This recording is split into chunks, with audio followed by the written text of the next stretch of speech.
Hello, this is Microphone Media. Please like, subscribe, and share. Thank you. سلام تعنا هذا دهان دوعيلكم دهان دهاديركم أما لا عالم زلهم سمعتنا سلام نأخذكم يخون زي مايكروفون ميدياين مايكروفون ميديا حدش زغنكم كعامن قاعد هنا مساخم نالنا ناي كل شعب دمستي ناي زبيت سفنا أكالكم إنكم كتقصلوا سبسكرايب زي جوركم سبسكرايب جورو لايك كيركم جمروا سمعتي لايك جبروا نمنتاي حزب من تخصمعوا مالتي زي جبر زي شرح يلن زي زرزر بلنا هنا مسألكم هنا عسرت عبيت جمانات والدوردة زتبها لوازين الله أنا هاتكم ون بزوح زي قاري لكم كتصحفوا إن عند ليكم كل تجابن نتحدث ورده حاديلو نافتا تجراي زي مسألة فريحو هادي مخمس يخمس نبرة بسور مجمر يعني تجمر تلو تقدم توجون نتجراي لخمس زي مسألة بزوح جبنات بزوح نبرتات قاب جنب اللي جميرو الشعب الدسابات زنبرة نجارات بزوح علنا نسجن خالق زينا نوصو هزجن وصيد الله هنقرأكم هنا عسرت عبيت زتبهالا تزرزيرنا الله نساتن راح يكونان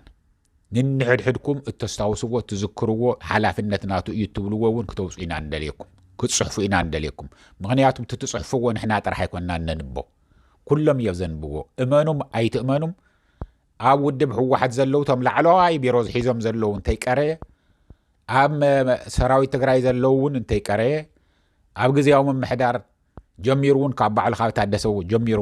ከም ዝሪእዎ ከም ዝከታተልዎ ከም ዘንብዎ እቶም እናደወልና እናዛረቦም ተጋደልቲ ስለተፋለጡ ኣርጊ ፀራጋጊፅ እየ ክነግረኩም ዝደሊ ይሰምዕዎ እዮም እንታይ ዝበሃል ዘሎ ብፍላይ ንስኻትኩም ትጽሕፍዎ ዓመ ፀርፈይ ተጻሓፉ ንብለኩም ንዝዩ መልእኽቲ ክተተሓላልፉ ትኽእሉ ብትኽክል ከዓመ ንኣቶም ክተቐይርዎም ወይ ከዓመ ባይ ሼም ኤን ኔም ዘዴ ተጠቒምኩም እዚ ትገብርዎ ዘለኹም ኢልኩም ምሳ ኽበሮት እንድሕር ጽሒፍኩምዎ ኩሉ እዩ ዘንቦ ካብኡኸ እቲ ሓቂ እወዚኣ እውን ትኽክል እያ ኣነ እውን እዚ ኣይፈልጥ እየ ኢሉ ንምእንቲ ክጽሕፍ እዩ ንምእንቲ ክንዘራረበሉ እዩ መን እዩ እንታይ እዩ እገለ ኸመ እዩ ኩሉ ምንሕድሕዲኡ ኣብ ውድብም ዘሎም ይኹን ኣብ ሰራዊትም ዘሎ ይኹንም ኣብ ብዛዕባ ኩሎም ንዳ ታሪኽ بسفي خصحفو እዩ ህዝውን ንግዚኡ ዝኸውን ኢና ህዝ ተረኺበና የነና ክንሰደልኩም ከነስማዓኩም ግን ከምቲ ዝለኩም ዘለኹ ንስኻትኩም እውን ጸሓፉ ዝርዝር ጸሓፉ ብዙሕ ጸሓፉ ሽሕን ሚእትን ክትጽሕፉ ትኽእሉ ኢኹም ገበና ዝተፈጸሙ ታደሰ ወረደ ሓንቲሉ ናብ ኬንያ ህዝ ተበፂሕና ዘሎ ናብ ኬንያ ካብ ዝኸይድ ጀሚሩ ንታ ንኽፍርም ናይታ ሚሊተሪ ምስ ብርሃኑ ጁላ ኸይዶም ኣብ ኬንያ ካብ ዝፍርሙ ጀሚሮም ኣብኡ እዮም ትጽዋ ወዲኦም ወመፅዮም ምስኣቶም ከም ዝሰርሕ ምስኣቶም ንኽሰርሕ ካብቶም ዝተመልመሉ ሓደ ኮይኑ ተረኺቡ ንግዚኡ ዋዕዋዕ ኢሎም ከባላሹ እናባላሸው ክበታትሉን ናይ ክእሉ እዮም ዝተባሃሉ ጻርቃንን ጌታቸውን ቅድሚት ተሰሊፎም እምበር ምክትል ፕሬዚደንት ናይ ጸጥታ ሓላፊ ኮይኑ ዝለዓለ ኩሉ ነገር ዘንቀሳቅሶ ዝነበረ እንተደልዩ ሰራዊት የንቀሳቀስ እንተደልዩ ፖሊስ የንቀሳቀስ እንተደልዩ ይዓግት እንተደልዩ ኸፍ የብል እንተደልዩ ዕግርግር ክፍጠር ይገብር ሓላፊነት ስልጣንን ዝነበሮ ዝለዓለ ስልጣን ዝነበሮ ታደሰ ወረደ እዩ ዝለዓለ ዓመ ናይ ስልጣን ጽምኢት ኣለዎ ስልጣን ጽምኢት ዘለዎም ግን ንምንታይ ይመስለኩም ንኸፈጽሙ እዩ ገበኖም ንኽሽፍኑ እዩ ታደሰ ወረደ ካሊ ይቕረብ ብግልና እኮ ህዝ ደው ኢሉ ሓደ ዝነገረኒ ከመይ ገይሩ መሬት ከም ዝዓደገ ገዛ ከም ዝዓደገ ትገዛ ዓመ ብኣይስም እንድሕር ኮይኑ ሰብ ከይኽስታይ ከይብለኒ ሓወይ መፁ ይፈርም ኢሉ ሓው ተጸውዑ ኸይዱ ከም ዝፈረመ ብኽንደይ መዓልቲ ትገዝኡ ከም ዝተሰርሐ መን ከም ዝሰርሖ ካበይ ከም ዝተሰርሐ ኩሉ ነገር ንፈልጠልና ብዙሕ ነገር ንህዝ ነውፅኦ ህዚ ግን ተዓበይቲ ዝበሃልና ክነምፀልኩም ክሻዕ መጨረሻ ምሳና ጸኒሕኩም ስምዕዎ ከምቲ ዝበልኩኹም ግን ንስኻትኩም እውን ጸሓፉ ሰማዕተይ ብሰፊሑ ጸሓፉ ኩልኹም ክትጽሕፉ እየ ዝደልየኩም ጸርፊ ዘይብሉ ግን ጸርፊ እንተልእዎ ማንም ዓብይ ሰብ የንቦን እዩ በቃ እዚ ተጻራፋ ኢሎም እዮም ዝሓልፉ ጹልኩም ብስነ ስርዓት ዝያ እውን ነጥፊ እዩ ይበሉ እዞም ብሻዕብያ ማለት ብይቕርታ ብልጽግና ተዓሲቦም ናይና ቋንቋ እናተዛረቡ ደገፍቲ መሲሎም ወይ ከዓ ሓሎ መሲሎም መንቆርቲ ተቃዋምቲ መሲሎም ዝጽሕፍዎ ኣይተንቡ እና እውን እቶም ሕማቕ ዝጽሕፍዎ ኣይነቕርቦን ኢና እዚ እናበልኩ ናፍቱ ናይ መጀመርያ ወስደኩም ዓበይቲ ካብ ዝተባሃሉ እምበር ታደሰ ወረደ ከምቲ ዝነግረኩም ዘለኹ ዝለዓለ ስልጣን እናሃለዎ ዝለዓለ ናይ ምክትል ፕሬዚደንት እዩ ናይ ጸጥታ ሓላፊ እዩ ኩሉ ነገር ዝገብሮ ዝነበረ ንሱ እዩ እናቱ ዕግርግር ዝግበር ዝነበረ ህዚ ዓብይ ንዓብይ እንቱ ብርሃ ከንቲባ ተባሂሉ ብጌታቸው ተሸይሙ ዝነበረ ብርሃነ ገብረ ኢየሱስ ዝበሃል ናዕበ ዘልዕሎ ዝነበረ ብታደሰ ወረደ ስርሒት እዩ እምነ ከድብረ ዕግርግር ክግበር ቢሮ ዓፂኻ ቢሮ ሴርካ በሪ ንኽእቶ ኩሉ ነገር ዝገብሮ ዝነበረ ብታደሰ ወረደ ስርሒት እዩ እቲ ዕግርግር ሓደ ኢልካ መሰረቱ ሱር መሰረቱ ክትፈልጥዎ ስለ ዝደለኹ እዩ እዚኦም ኩልኦም ተሰሊፎም ፅዕነታት ብገልባጭ ብሲኖትራክ ብገለመለ መፅኦም መቐለ እንተጥለቕልቕዎ እንተለዉ ናይ ታደሰ ወረደ ስርሒት ነይርዎ እዩ እዮም ዝብሉና ዘለዉ ሓደ በሉለይ ስለዚ እቱ ኣብ መቐለ ዝግበር ዝነበረ ዝኩለይ ናዕብታት ዝኩለይ ዕግርግራት ዝኩለይ ምድፋረን ደቂ ኣንስትዮ ዝኩለይ እናመንጠልካ ሙሰድ ዝኩለይ ሃንጊ ዝግበር ዝነበረ ኣብ መቐለ ብመን ኣፍልጦ እዩ ብታደሰ ወረደ ምሸት ኣበይ ከም ዘምስዩ ምስኒ ብርሃነ ገብረ ኢየሱስ ኣብ ሓደ ቦታ ችርስ እናወልኦም ዘምስዩ እዚኣ እንተገበርናኸ እንታይ ከይመስለኩም እዚ ኢልና እንተውፃእናኸ ውድብ ሕወሓት ከምዚ የጥፍኡ እንተበልናኸ እናወሉ እናተፃወቱ እዮም ዘምስዩ ስለዚ እቲ ገበናት ኣብ መቐለ ዝግበር ዝነበረ ኩሉ ኣብ ትግራይ ዝካየድ ዝነበረ ገበናት ሃንጊ እናተቆረፀ ኣብ መንገዲ እናተመንጠለ ገዛ እናሰበርካ ዝእቶ ዝነበረ ብታደሰ ወረደ ኣፍልጦ እዩ እዚ ካብ ንዓብይ ኣሕመድ ካብ ብርሃኑ ጁላ ዝተውሃቦ ትእዛዝ እዩ ቁፅሪ ሓደ ይሓዙለይ ካልኣይ ዓበይቲ ካብ ንብሎም 467 ህዝብና ምንም ነገር እንተይተቐተሉ እንተይቀረየ ምስ መራሒኦም ምስቶም ዝእዙ ዝነበሩ ጥይት ኣይትጨርስ እናወሉ ብገደል እናፅለፉ እዚአን ኩልየን ደቂ ኣንስትዮ ከዓም ዝደፈሩ ዝኩለይ ገበን ዝፈፀሙ ኩሉ ብማስረጃ ተተሓዘ ባዓልቶም ኣሚኖምሉ ብቪድዮ ብኣውዲዮ ብኩሉ ነገር ዝተፃረየ ፍርቂ ለይቲ ምስ ጌታቸው ኮይኖም ታደሰ ወረደ እዩ ጌታቸው ስቁል ኣፍን ቢሮን እዩ ነይርዎ እምበር ሰራዊት ይእዝዝ ገለ ይገብር መን እዩ ደኣ ዝኩለይ ዝገብሮ ዝነበረ ታደሰ ወረደ እዩ ታደሰ ወረደ እዞም 467 ዝኩለይ ገበን ዝፈፀሙ ብቅድሚኦም ኮ ሸሓት ተሰዲዶም እዮም እዚኦም ግን ብሓቂ ብትኽክል ዝፈፀሙ ገበነኛታት ተብሂሎም ኣብ ዓለም እውን ንታሪክ እውን ናይ ትግራይ ጆኖሳይድ ትበሃል እንቲ ዝከር እንተሎ ገበኖም ዝፈፀሙ ተብሂሎም ፎቶግራፎም ኩሉ ነገርን ክረአ ተብሂሉ ተዳልዩ ዝነበረ ምስ ኩሉ ምስ ማስረጃኦም ምስ ዶኩሜንቶም ምስ ኩሉ ተረኸበ ንኣዲስ ኣበባ ሰይዶምዎ ብለይቲ ንሕና ወንጀል ክፍፅሙ ነቶም ዓበይቲ መራሕቲ ንታደሰ ወረደ ከይምንጥልኹም ይመፀለው ኣውቶቡሳት ብዙሓት ይመፃ ኣለዋ ዓፊኖም ከይወስድኹም እናበልና ኦይ እናበልና ነርና ከይድኩም ክትርእይዎ ትኽእሉ ኢኹም እቲ ቪድዮታትና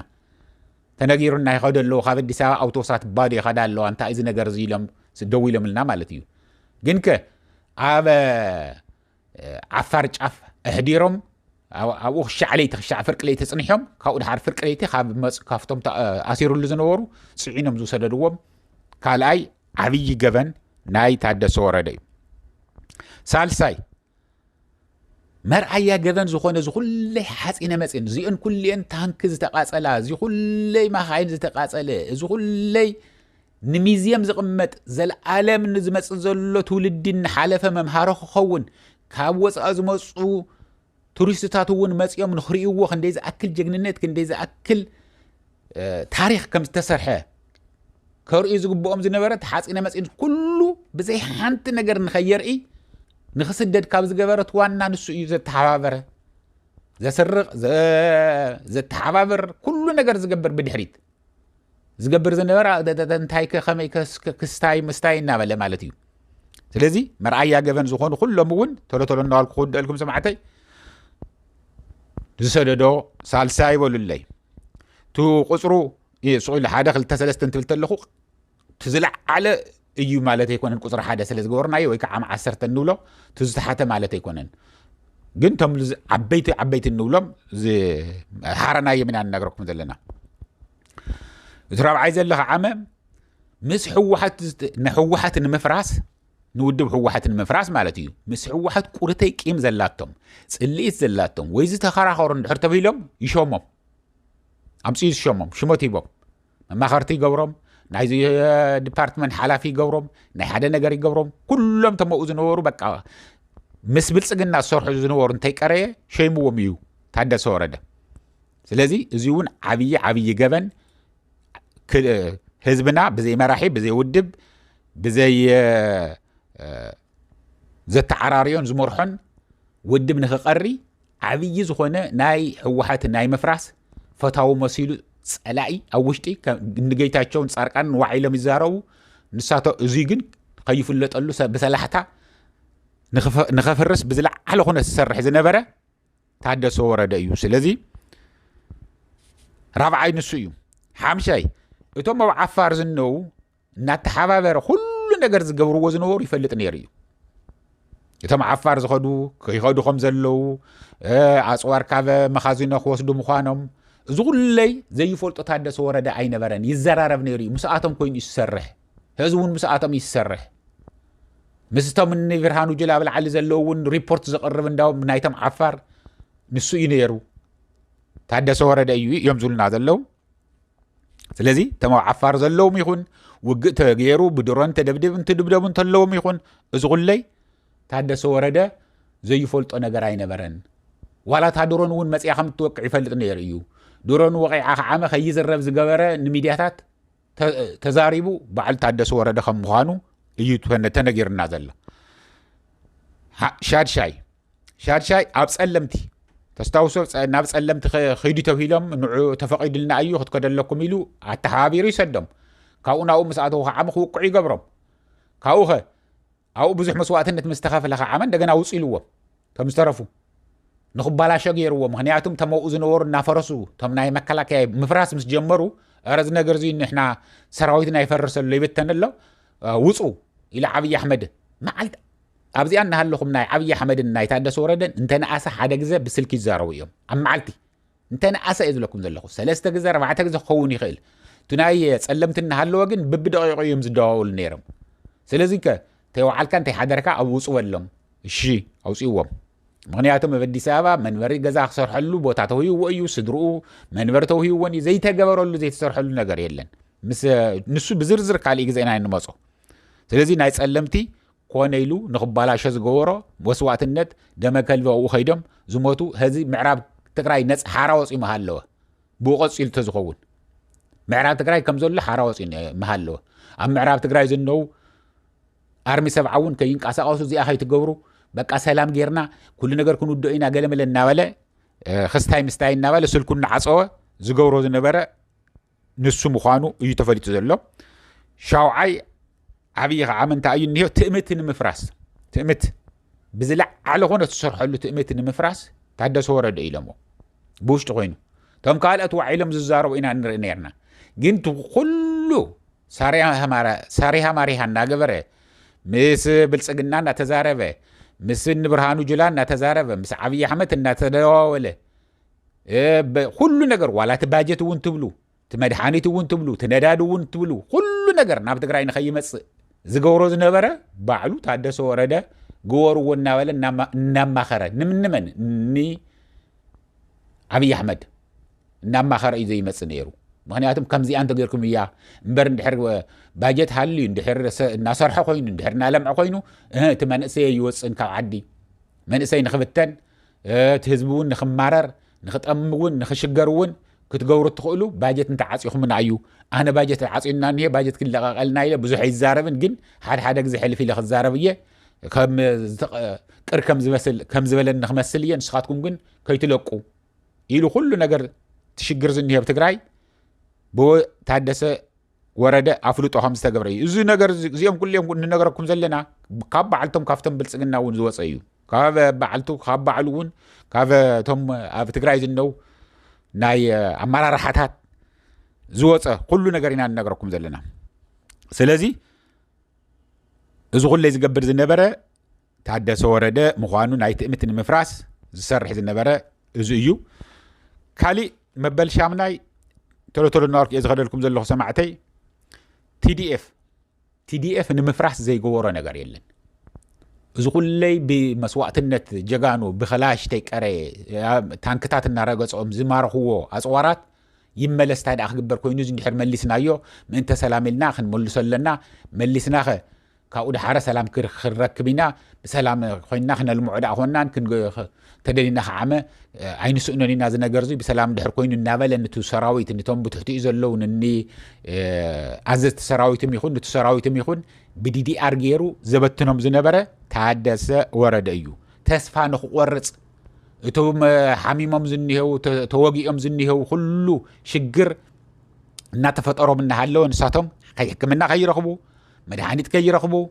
تسراويت كعممت بزي دموز بزي خدان بزي قلب بزي كل نجر نخمت زقبر زنبرة تحدث ورلي نمنتاي تسراويت تسفى قريصو نخبتن دليت سلازلو دي دي ار كايد بزلع على خنت كابز دليو تحدث ورده كم مخانو يتفريت زلو تحدث ورده وشتو انتاي كم مخانو ترئيه يفلتن كم السلاسب